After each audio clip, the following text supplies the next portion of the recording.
দেখেন, আপনাকে সবসময় মনে করতে হবে, কারণ আপনি একজন সেলসম্যান। আপনাকে মনে করতে হবে আপনি একজন প্রেমিক। আপনি যখন কোনো দোকানদার কাছে যাবেন আপনার প্রোডাক্ট নিয়ে, তখন আপনার মাইন্ড সেট আপ থাকতে হবে, I am not a salesman, আমি একজন প্রেমিক। হ্যাঁ, আর দোকানদার হচ্ছে আমার প্রেমিকা। আপনি যখন দোকানের দিকে যাবেন, আপনার মনের ভিতরে একটা রোমান্টিক টিউন থাকবে। দোকানদারের দিকে এমন একটা চোখ দেবেন যেন দোকানদার আপনার চোখের দিকে তাকে ফিদা হয়ে যায়। দোকানদারকে আপনার ক্রাশ হিসেবে নেন না ভাই, তাই না? দোকানদার আপনার ক্রাশ। আপনি দোকানদারকে পছন্দ করেন, আপনি দোকানদারের চোখে চোখ রাখবেন, দোকানদার কাছে যাবেন, মুখে একটা মিষ্টি হাসি দেবেন, গিয়ে বলবেন কেমন আছেন, ভালো আছেন, তার খোঁজ খবর নেবেন।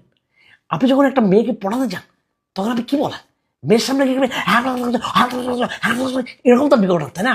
আপনি তো মেয়ের সামনে গিয়ে হ্যাঁ ভালো আছেন এরকম তো করেন না, তাই না?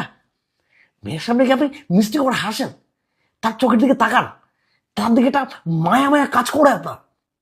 সেম জিনিসটা আপনাকে দোকানদারের সাথে করতে হবে।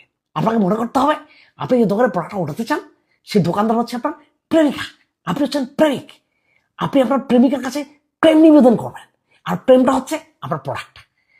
আপনি আপনার প্রেমটাকে যত সুন্দর করে আপনি আপনার দোকানদার কাছে আপনার প্রেমটা নিবেদন করতে পারবেন, দোকানদার আপনার প্রতি তত ফিদা হয়ে যাবে, দোকানদার আপনার প্রেমটাকে অ্যাকসেপ্ট করে নেবে।